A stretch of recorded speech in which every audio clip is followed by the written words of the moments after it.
Hi කොහොමද ඔයගොල්ලන්ට අපි බලමු මීටර් දෙකක් දිග ටේබල් එකකට කරන arrangement එකක් මම මේ arrangement එක කරනවා මීටර එකමාරක් විදියට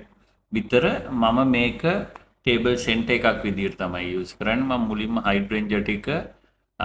වයිට් හයිඩ්‍රෙන්ජා එක මම ගොඩාක් එළියට මේ වෙන්න ගහන්න නැති හින්දා මම වයිට් හයිඩ්‍රෙන්ජා ටික දෙකක් කපලා ඒක වතුර ටියුබ් වලට දාගත්තා මම පින්ක් කලර් හයිඩ්‍රෙන්ජස් තුනක් පාවිච්චි කරනවා. ඒක මම ෆුල් ෆ්ලවර් එකම තමයි පාවිච්චි කරන්නේ. ග්‍රීන් හයිඩ්‍රෙන්ජා එකක් මම පාවිච්චි කරනවා. අර මම වෝටර් ටියුබ් ටිකේ දාගත්තේ මම මොකද වයිට් හයිඩ්‍රෙන්ජා එකෙන් කරන්නේ ෆෝම් එක වහගන්න එක තමයි ගොඩක් වෙලාවට. ඉතින් ඒ නිසා මම වයිට් හයිඩ්‍රෙන්ජා ටික වෝටර් ටියුබ්ස් වලට දාලා ගත්තේ. ඩිල්ෆීලියම් තමයි මම මීටර එකමාර පෙන්වන්න ලොන් විදිහට පාවිච්චි කරේ. ඊට පස්සේ මම පින්ක් රෝසස් 10ක් විතර පාවිච්චි කරනවා පින්ක් ස්ප්‍රේ රෝසස් පාවිච්චි කරනවා ඒ වගේම වයිට් රෝසස් 10ක් විතර පාවිච්චි කරනවා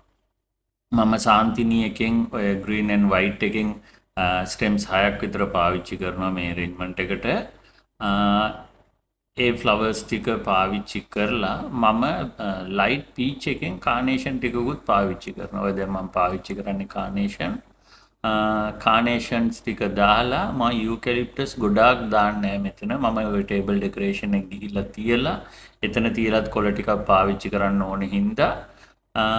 මම යූකැලිප්ටස් කොළ ටිකයි මෙතනදී පාවිච්චි කරන්නේ මොකද ටේබල් එකේ තියලා ඉතුරු ටික දාන්න පුළුවන් හින්දා මට